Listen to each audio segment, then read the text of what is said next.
Definitely not the smartest thing I've ever done. Out in the middle of nowhere. It's like a blizzard out.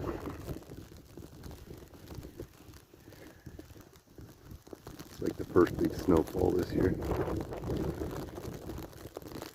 Very windy. They said it's like 15 with the wind chill.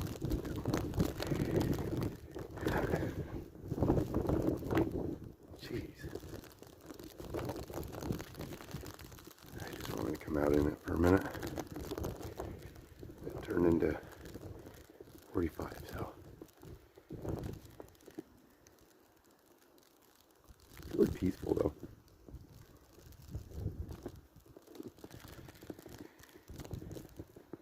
I still got to go to a Thanksgiving thing this afternoon. I don't know, the way this is piling up.